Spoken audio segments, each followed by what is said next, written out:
Homage to the Buddha, the Dhamma, and the Sangha. We've been looking at the 4 nutriments and the 4 wrong ways. And this is part 5, looking at the 4th Unprofitable Direction and how we understand that we are sustained by nutriment. So this 4th Unprofitable Direction is consciousness as nutriment and going the wrong way due to delusion. In these sessions, we usually start off by looking at the Āhāraṭṭhitikā Sutta, Saṅgīti Sutta, chapter 12, discourse number 11. And so we know that there are these 4 kinds of nutriment. So we've looked at the first 3, which are physical nutriment, āhāraṭṭhitikā, contact as nutriment, pasāhāra, and mental volition as nutriment, mohaagatigamanaṃ. So today's is the 4th, which is consciousness as nutriment, viññānāhāro. So what the sutta says is that these are the 4 kinds of nutriment for the maintenance of beings that have already come to be and for the assistance of those about to come to be. And then the Buddha goes on to say these 4 kinds of nutriment have what as their source, what as their origin, from what are they born and produced. And so Buddha confirms that it is craving is the source, origin, and we are born and produced from craving of these nutriments. So, as we said before, dependent origination, the paticcasamuppada, the link that we're really looking at is tanha, craving. When we crave these nutriments, this is what sustains us in our present existence. It is also what gives us assistance to come to the next one. So you can see in the paticcasamuppada that craving leads to clinging. Clinging is the condition for existence, and then existence is the condition for birth, and therefore aging and death come to be, and then the whole mass of suffering over and over again. So really when we're looking at these 4 nutriments, we're really looking to understand the samudaya. How is it that we come to be because of these nutriments? And so consciousness is as a nutriment is actually a very important one. A lot of people try to understand the whole predicament starting with consciousness as nutriment. But if you don't even understand kapalinkārahara, the physical nutriment, then it's very hard to fully break through this final one. And a lot of the time you get it wrong. And what we will see from meditating on this particular pathway, this insight pathway that the Buddha gives for consciousness as nutriment, we'll see that you can get stuck in coming back into more finer existences because you have the wrong view. And so what's really important is most of us have to humble ourselves to say that actually I need to understand the physical nutriment first, then contact as nutriment, and then I can look at these other ones that then make a lot more sense because you see how the perversions work. So let's begin. If we look at our summary table of these 4 nutriments, today we're looking at this last 4th unprofitable direction, consciousness as nutriment. What we can see here is that we will go the wrong way through delusion, and very much this is driven by ignorance. So a lot of the perversions that we've been looking at, they're all deeply embedded within this 4th unprofitable direction. This is where the whole thing comes together. Because with this chart, it all actually works in tandem. You actually go downwards on this chart, but you also go across. And so after looking at consciousness as nutriment, in subsequent parts, we'll look at how this works. Now, in the first unprofitable direction, kapalinkārahara, the physical nutriment, we go the wrong way through desire. It's mainly driven by sensual desire. This is what we've seen. When we keep going and contacting with form, we always go the wrong way, and it's usually because of this desire for sensual pleasures. The second one is contact as nutriment. We go the wrong way through hate because we're always trying to fix the situation. So we want to exist in a perfect scenario, but it doesn't, it keeps sliding. And so this existence always gets challenged, and so we always try to fix through feelings. Now, when it comes to the third one, which is mano-sañcētanāhāra, this mental volition as nutriment, we go the wrong way through fear. It's because we have this perversion that there is me and mine, but also there are a lot of strong views around that, the construction of it, that we are in control, that we can fix it. and it's not the case. And so we looked at that in our last session. So today we're bringing it together by looking at consciousness as nutriment. We've been studying all the way through this Puttamassa Sutta, and this is in Saṅgīti Sutta, chapter 12, discourse number 63. And in relation to consciousness as nutriment, the Buddha says, "It is in such a way, bhikkhus, that I say the nutriment consciousness should be seen. When the nutriment consciousness is fully understood, name and form is fully understood. When name and form is fully understood, I say, there is nothing further that a noble disciple needs to do." So from the Paticcasamuppada, the dependent origination, we've been studying a lot of meditations, and even when we've looked at these nutriments, we've been primarily looking at it from the lower half of the Paticcasamuppada. So from craving to clinging to existence to birth to aging and death, and that leads to the whole mass of suffering over and over again. So we've often said that it's easier to understand from the lower end of the dependent origination as opposed to the upper end. But since we've been studying all these various dhammas, we can now look with some level of understanding towards the upper end of the Paticcasamuppada. So in this instance, when we look at consciousness as nutriment, we see that it is the condition for name and form. The Buddha says that if bhikkhus, there is lust for consciousness as nutriment, if there is delight, if there is craving, consciousness becomes established there and comes to growth. Wherever consciousness becomes established and comes to growth, there is a descent of name and form. Where there is a descent of name and form, there is the growth of volitional formations. Where there is the growth of volitional formations, there is the production of future renewed existence. Where there is production of future renewed existence, there is future birth, aging, and death. Where there is future birth, aging, and death, I say that is accompanied by sorrow, anguish, and despair. So this is from the Atirāga Sutta in Saṅgīti Sutta, chapter 12, discourse number 64. So this makes it much more explicit of the connection between consciousness and name and form. And what we need to understand throughout the four nutriments is that every time we allow consciousness to steady somewhere, so steady on form, steady on feelings, steady on perception, steady on volitional formations, then it gives it the opportunity for this Paticcasamuppada, dependent origination, to kick off. Because when it does so, it is the condition for name and form. And so essentially this is again what it is confirming. The question then that is often asked is, what is name and form? So there's a number of suttas that the Buddha goes through this, but one in particular is this Vibhanga Sutta in Saṅgīti Sutta, chapter 12, discourse number 2.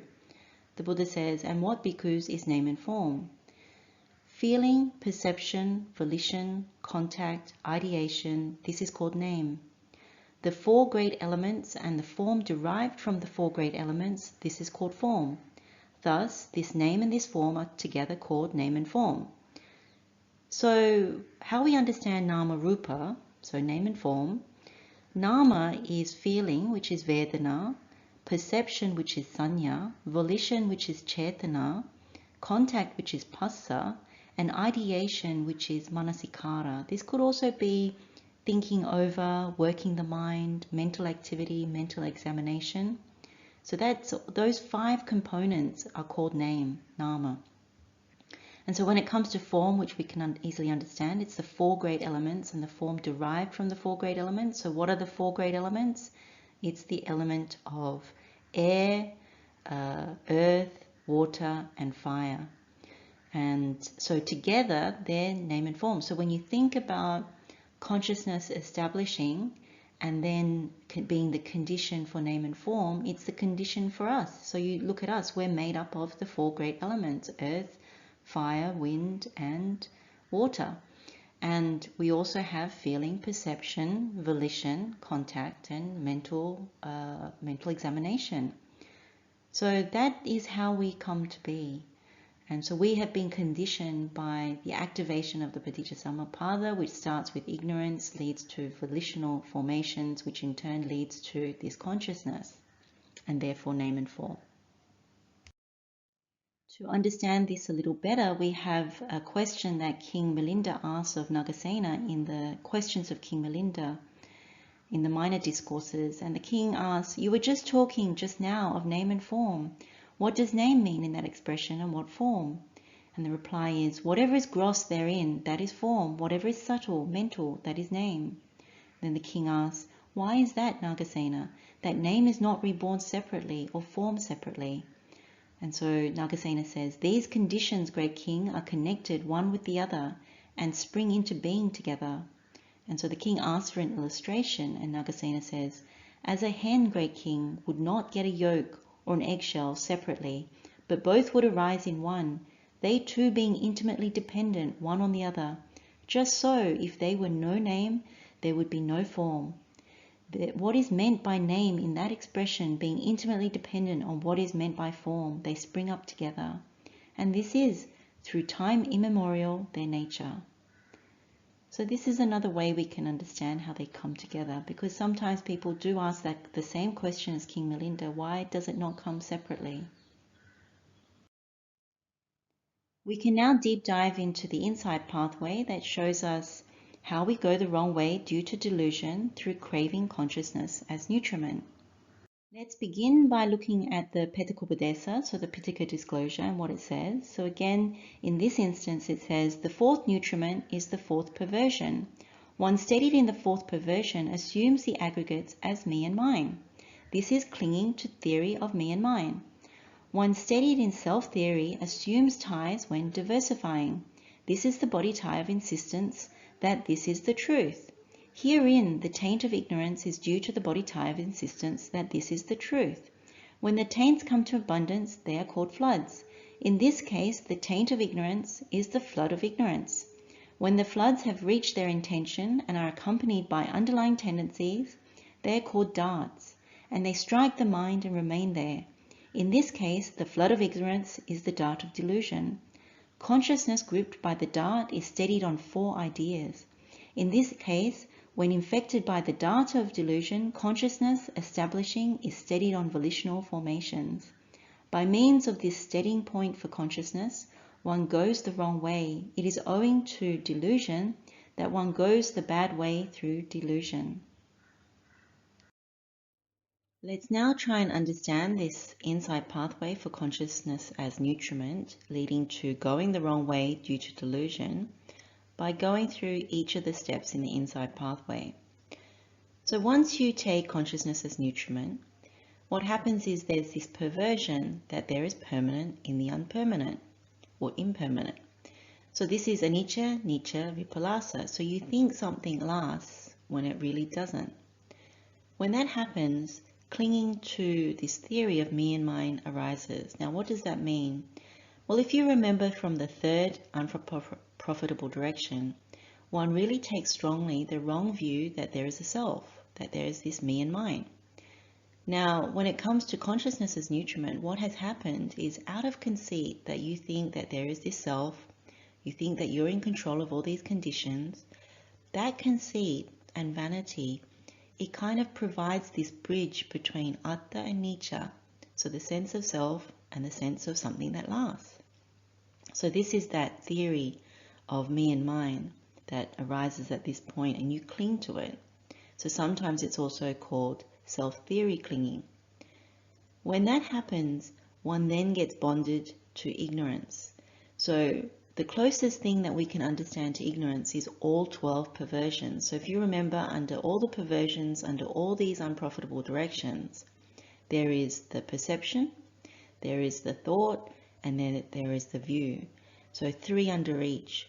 So when it comes to the first unprofitable direction, the perversion was that there was fair in the foul, or the attractive in what is unattractive. So you get the perception, the thought, and the view, and they're all in the wrong sense. And then when it comes to pasahara, contact as nutriment, you take the view that there is something that is pleasurable, not painful. And again, that's the perception, the thoughts, and the view.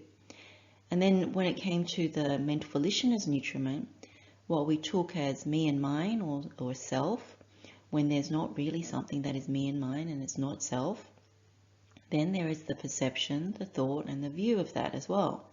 And with this last unprofitable direction, we think that there is something lasting in what is unlasting. There is again the perception, the thoughts, and the view. So this is how we get bonded. We keep falling for these mental corruptions or perversions. When that takes place, we go to the bodhicitta of insistence that this is truth. So it's exactly what this says. It's like we give it the stamp of approval about this wrong view, that there is a self, that we last, or these constructions last.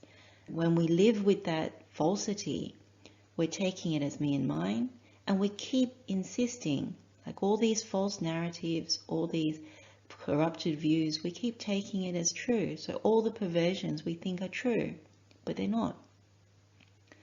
So when that happens, then that becomes the taint of ignorance. So this is the vijja asava. So we have that post-perception of me and mine. So when that happens, it's very strongly linked to this bodhicitta of insistence, because it's the bodhicitta of insistence, this idan sacca binivesakaya gantha. That's the one that tells us, okay, we've stamped it. It is true, there is a self. And so that's when it converts to this taint of ignorance. We get to the flood of ignorance when this happens more and more. And when you come to a state where you're just deceived and you can't see that what you've constructed is actually unlasting, that it is subject to death, really. And so we're really deceived that what we see as lasting is really unlasting. And so we really need to focus on the fact that these things are subject to change. They're painful, and then they're not to be taken as me and mine. So when that becomes to a state of almost it's unbearable, we get to the dart of delusion. And this dart of delusion, this mohaagatigamanaṃ, is really again about poison. So the poison has fully embedded in our minds, and we think that it is lasting, but really it is unlasting. So we are completely deluded at this point, because there is no permanency. It keeps breaking, shattering. And in those moments where it actually shatters and the poison is still there, that we think it is lasting when it is unlasting, we experience the equivalent of death, actually. So although we don't die physically, but the pain that we go through is the equivalent of something in our minds having died. We didn't get what we wanted, or it just shattered.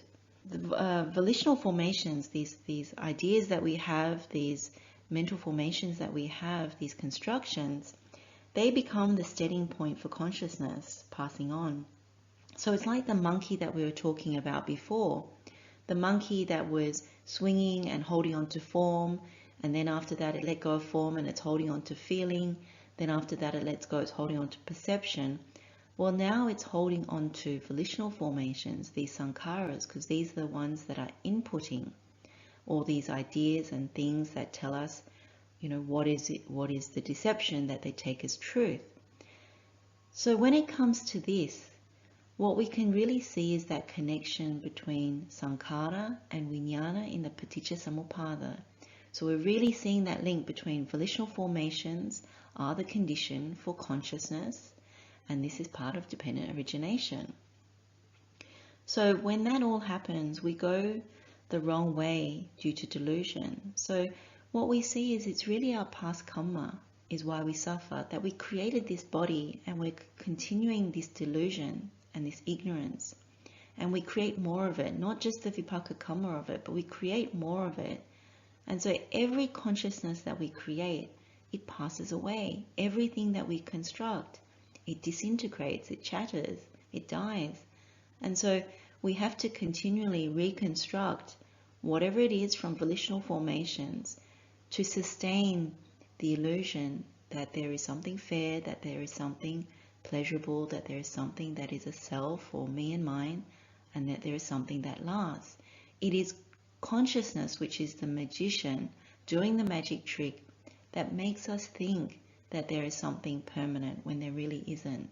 And it keeps swinging like that monkey in order to prove it, show it that it is true. And then we insist that it is true. but very much it isn't. Like when you really investigate in your meditation, you find that it is not true. So what is said about this wrong way due to delusion is that it contains all the other wrong ways. So it includes the wrong way due to desire, the wrong way due to hate, the wrong way due to fear, and it has its own wrong ways as well.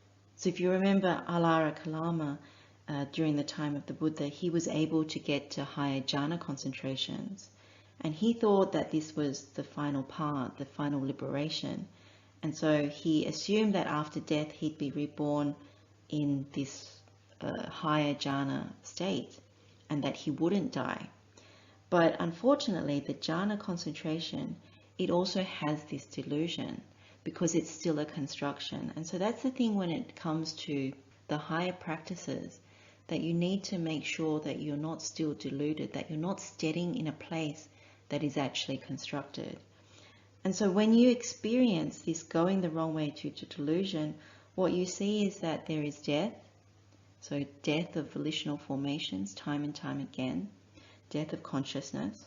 And you also see that there is lamentation, this parideva quality, because you're always crying out, why did this happen?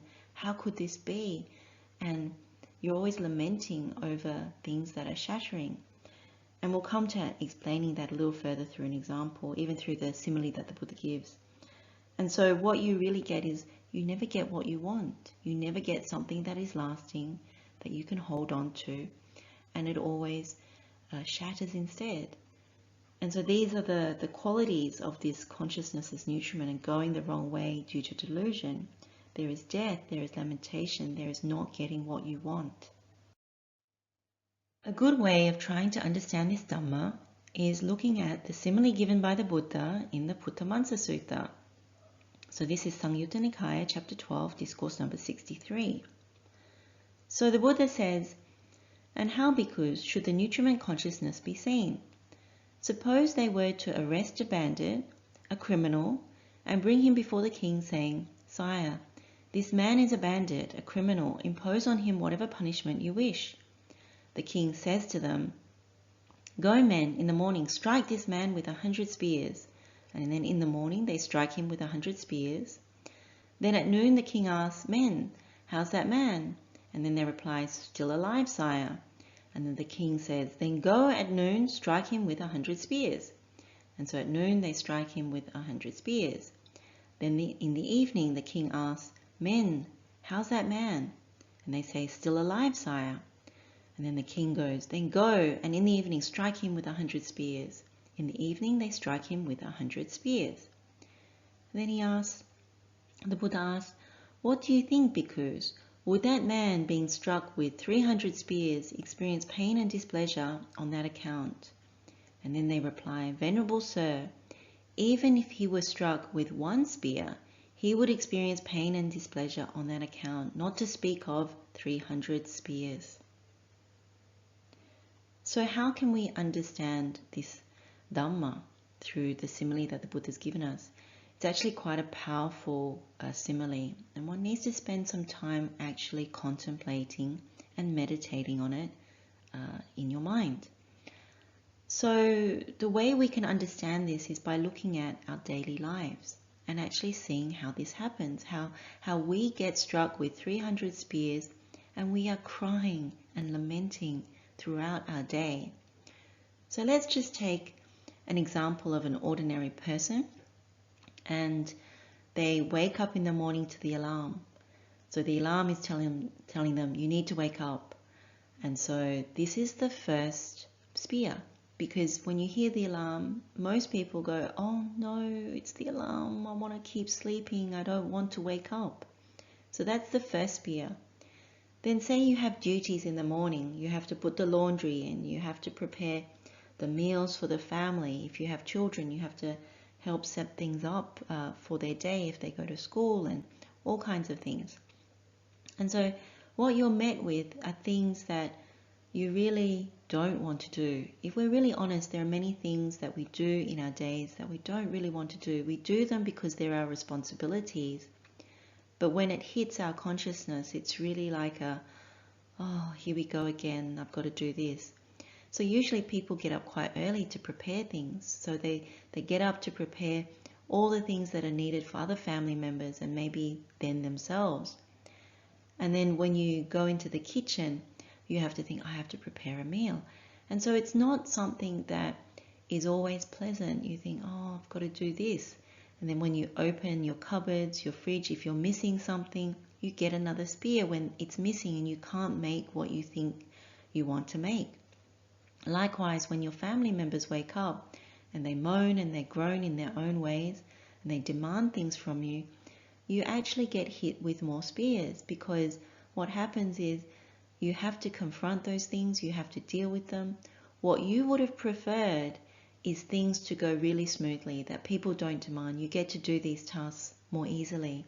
But instead they come and bother you because they can't find something, because they need something, or they don't want to eat what you've made. Something along those lines. Each and every one, when it collides like that and it doesn't go how you wanted, it's like a spear. And then you get ready for work. Maybe you haven't washed something that you thought you wanted to wear. Again, another spear. You leave the house and maybe you commute to work and you get squashed on the train. Someone steps on your foot. Again, another spear. Or maybe you miss the train and you've got to wait. Another spear. So by the time you get to work, you've already had many, many lashings of this spear. And you feel, oh, this day cannot have started like this. And of course it's to varying degrees, but say you get to work then, and the minute you walk in, your manager says to you, we've got something urgent, please come. So you don't even get to sit down in your seat properly and you're called away. And so by the time you get back to your seat, you've had to deal with maybe another 20 spears, because that was a difficult experience, having to deal with something that was urgent. You're quite stressed and quite in demand, and you don't feel settled.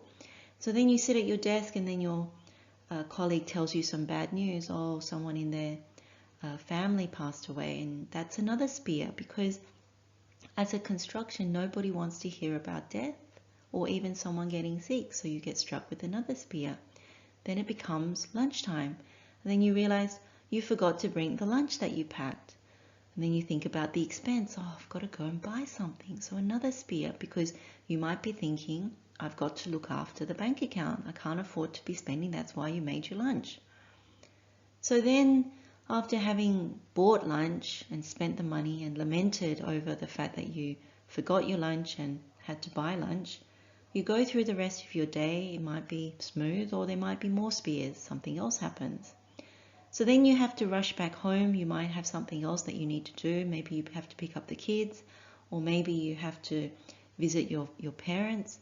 So say, for example, you go and visit your parents, you pop in with good intentions just to check on them, and then you find that you get into an argument over something. You get into an argument about politics. So you get hit with another spear. You don't agree, and so that's a number of spears that happen. But even during this pandemic, it could be that you want to go see your parents, but you're not allowed to. And so that's another spear. You want to go, but you can't. You're not allowed. And so then it comes back to the household and you think, what am I going to cook? And you're faced with that again. You've worked all day. You've had various altercations or various little blemishes in your day that are like spears hitting you. And you come to that and you think, oh. Then you remember you forgot to go to the grocery store, and you don't have what you saw was missing in the morning, and then you go, oh, another spear. And so by the time your family members all get home, there are more and more spears. You can just imagine what's happening. Maybe it's something as mundane as you're watching telly and they don't want to watch what you want to watch, and so there's some kind of discord, another spear. Or you're watching the news and you hear all this sad and sorry news, or news that is inciting fear and polarization, you get hit with more spears. And so then when you're getting ready for bed, it's like you felt like all day you've been struggling. Now, each and every day doesn't have to be something extreme. It's just a normal day. But if you really look at it, what is hitting us through this consciousness as nutriment are these spears or these whips. We just feel like if you just pay attention to your mind throughout the day, it is lamenting. It's going, why? Why is this happening? Why can't this person agree? Why can't I just get my way? And this is exactly what it's like when the Buddha says that one is a thief and gets whipped with 300 spears 3 times a day, or 100, every juncture. But you get the idea. What Buddha is saying is that the thief is someone who is ripening this karma. So it is the karma that creates this consciousness. And so this is how we understand that when we go through each day, it's a similar thing. Now, sometimes we get ideas that, if we ordain, it's going to be better. But the ordained person also experiences this. So the way you can understand it for an ordained person is they have a day similar to ours. They wake up in the morning, they have to go for puja. Maybe they have to wake up to the alarm. Some people may not like it. Or they have to do their morning chore. Again, something may be missing from the things that they need to do the chore. Or someone tells them off by saying, you didn't do that correctly. You should have done it this way. You should have swept the road this way. Why are you sweeping with so much noise? Why are you not more gentle? And then when it comes to breakfast, it may be that the dana that has been offered, you're the last of the line and there's nothing left, or there's very little left, or what you liked is not left on the offering table, and you are left with things that maybe you don't like eating. And so again, the same thing happens.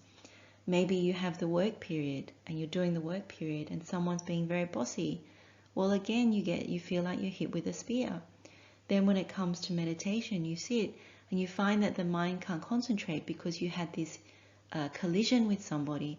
And so even the mind not concentrating, it becomes another spear. Then when it comes to the meal, maybe the lay people don't give you enough respect. They don't bow. And you had this expectation that they bow to you. And then you feel slighted. And so that's another spear. Rightly or wrongly, it's still a spear. And then when it comes to the afternoon, you have this time, you go for a walk, just for some exercise, do some walking meditation, and then you find that you slip and fall into a hole or something, or you hurt your ankle.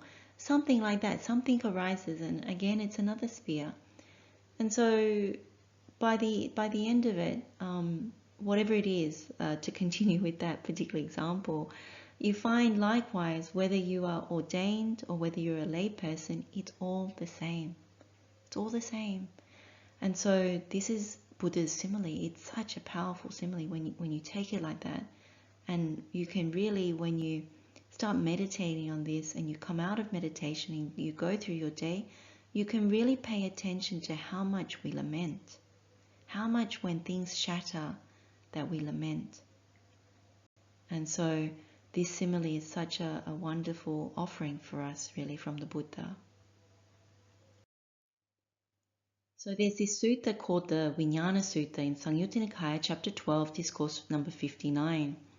And I wanted to read this out because it really shows us the danger of consciousness and how we can become very, very bound to this whole mass of suffering. So the Buddha is at Savatthi and he says to the bhikkhus, "Bhikkhus, when one dwells contemplating gratification in things that can fetter, there is descent of consciousness. With consciousness as condition, name and form comes to be. Such is the origin of this whole mass of suffering. Suppose, bhikkhus, there was a great tree and all its roots going downwards and across would send the sap upwards. Sustained by that sap, nourished by it, that great tree would stand for a very long time.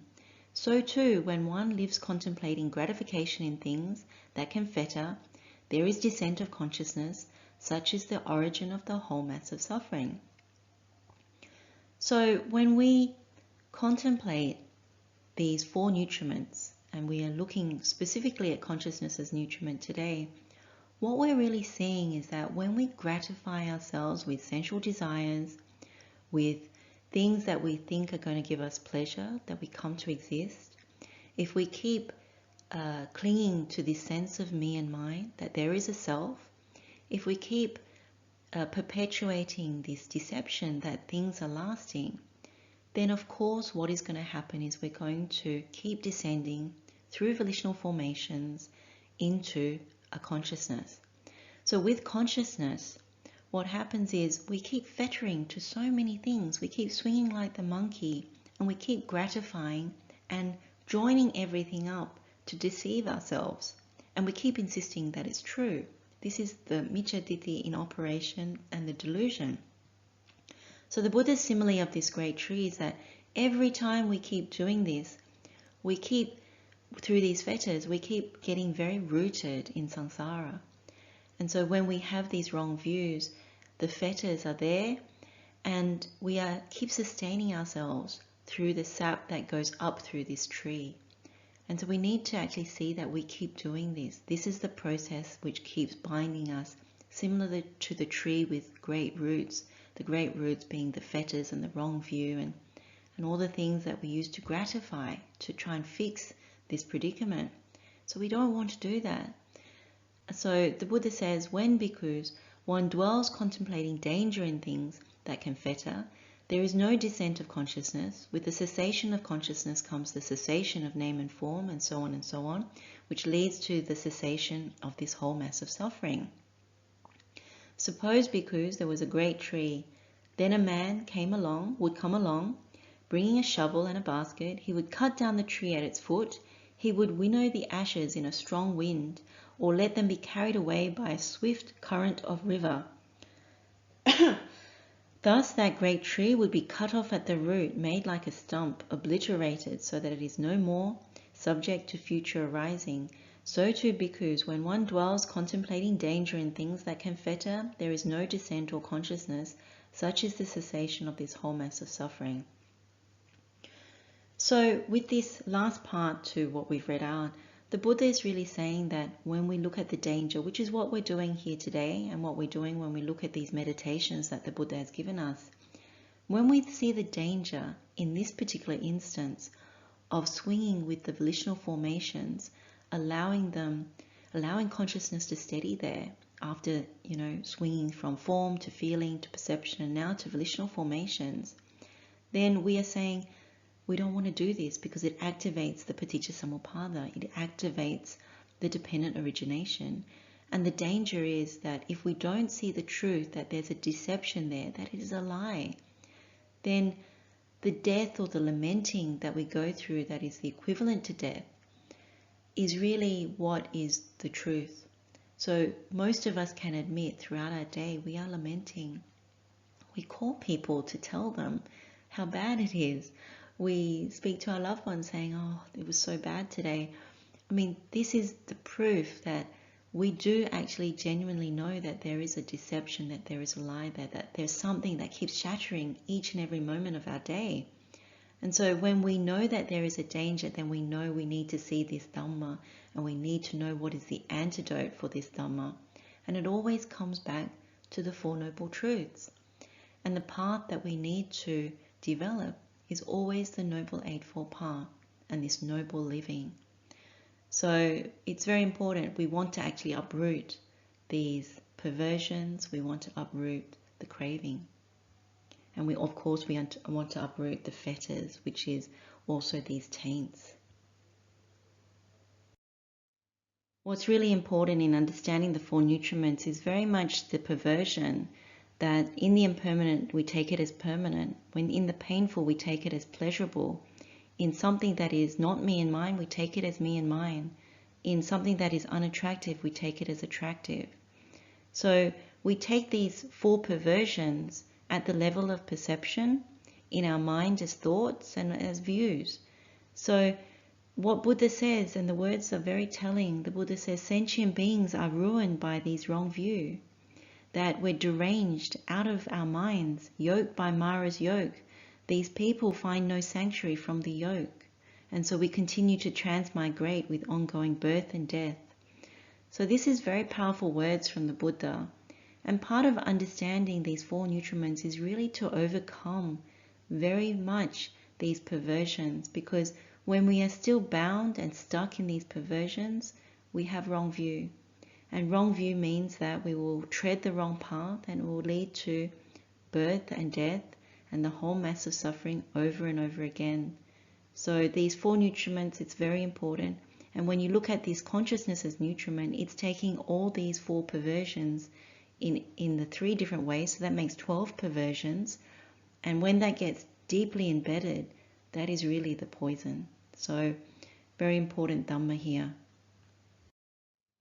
It's really important to learn this meditation well. So you begin with consciousness as nutriment and you go down through all the steps that lead to going the wrong way due to delusion. Now, it's good to use your own example. So you could use a specific example of something that you expect that actually shatters. So it could be things like relationship, particular issues. It could be things associated with this pandemic. It could be things associated with your job. It could also be associated with the things that we worry about in terms of finances, our kids, other people in our lives. But the really good one to take is the one where we look at our everyday life, that we take an ordinary day and we examine it in our meditation from beginning in the morning all the way through until the evening. And we count how many spears are we being hit by, and how much we lament over it when we experience the dukkha of it. And so this is what I would recommend as looking at particular examples to help us to learn this meditation. So this process of understanding the 4 nutriments is really around correcting the view. So if you go to Saṅgīti Sutta in Majjhima Nikāya number 9, it says, with the arising of craving, there is the arising of nutriment. With the cessation of craving, there is the cessation of nutriment. The way leading to the cessation of nutriment is just this Noble Eightfold Path. That is right view, right intention, right speech, right action, right livelihood, right effort, right mindfulness, and right concentration. When a noble disciple has thus understood nutriment, the origin of nutriment, the cessation of nutriment, and the way leading to the cessation of nutriment, he entirely abandons the underlying tendency to greed. He abolishes the underlying tendency to aversion. He extirpates the underlying tendency to the view and conceit, I am. And by abandoning ignorance and arousing true knowledge, he here and now makes an end of suffering. In that way too, a noble disciple is one of right view, whose view is straight, who has unwavering confidence in the Dhamma and has arrived at true Dhamma. So this is our encouragement, that when we really apply ourselves to understanding the 4 nutriments, we really make huge headway towards dismantling craving for these nutriments and abolishing this pathway that keeps leading us to greed, hatred, and delusion. Instead, we understand it is the Noble Eightfold Path that leads us away from that, leads us towards non-greed, non-hatred, non-delusion. And by way of this practice, we are actually removing the underlying tendencies, that which we have come into this world with, the wrong knowledge, the wrong ideas, the wrong practices. And so we're going against that stream and going towards the right one. So we begin leaning towards Nibbana, working towards Nibbana. And so that's very, very helpful. So that's our encouragement. A few tips for the meditation. So again, like with the other unprofitable directions, it's really important that you take some time to actually understand the process that we are being taken through, the insight pathway, because when we're able to meditate on these instructions, it's really the fastest way for us to understand and penetrate this Dhamma. So taking the time to slowly go through the steps, understand when you start with consciousness as nutriment, how we get to the wrong way due to delusion, that's a very wise investment. Now, when people say, how do we remember these things? Well, if we can remember the PIN to our bank account, then we can take the time to memorize these steps and understand this process, because for all intents and purposes, this Dhamma is far more precious than the bank account. So the bank account may be useful in this lifetime for limited time and it depletes, but this Dhamma, when you understand it, it saves you from the whole mass of suffering. It saves you, if you enter the stream, if you haven't already, it saves you from countless lifetimes where you experience what we experience as consciousness as nutriment. So that's something to remind you. And really, what you're hoping to understand is actually not just understanding the perversion of permanent in the impermanent, which is the anicca vipallasa, but to understand all the perversions through this process. So everything that we've learned to this point, including the other 3 unprofitable directions, they all come together in this final nutriment. So take your own example from daily life, and in this particular instance, just take an ordinary day and really investigate how this really works. And then the main thing is that you start to see the links in the top part of dependent origination. So you can see that we build from when we swing and misapprehend form. The monkey is swinging, holding on to form. When it lets go of form, it clings to the feeling. When it lets go of feeling, it clings to perception. And now we're clinging to volitional formations. We grab onto it, and we're hoping to make this whole thing hold together, this predicament. So what you're really seeing is that these volitional formations, they're the ones that are constructing consciousness. That's where it tells consciousness where to actually steady upon. And it makes something appear lasting when it's really not. All it's doing is reconstructing, like a magician doing a magic trick. And so when you understand consciousness comes to steady there, comes to exist, then you have name and form arise. And so that's the way of understanding name and form. But the point is, with this meditation, it will take some time before all this is fully understood. You need to do the meditation and start to penetrate this Dhamma bit by bit. So it's an encouragement. This is not an easy Dhamma, but it is possible. Just start somewhere and really put some attention to it. We've now come to the end of explaining each of the 4 unprofitable directions. So as you can see, there's a lot of deep Dhamma here, but it's a very important investment. So if you have the time to learn some Dhamma, this particular table is very, very important. It's actually very helpful for cracking open a lot of the Buddha's teachings. And if you can memorize if you can memorize the whole table, it's actually a very valuable thing. So in subsequent sessions, we may be able to go through this a little further, how the table actually works in tandem, but also it will help us to explain things like stream entry, or why we keep insisting on certain things that are not true. So if you can make your way through learning this Dhamma on the 4 nutriments, it can be very, very helpful. So I'll leave the session here. We can share the merit with all sentient beings. May all beings be free from suffering. May all beings be happy and well.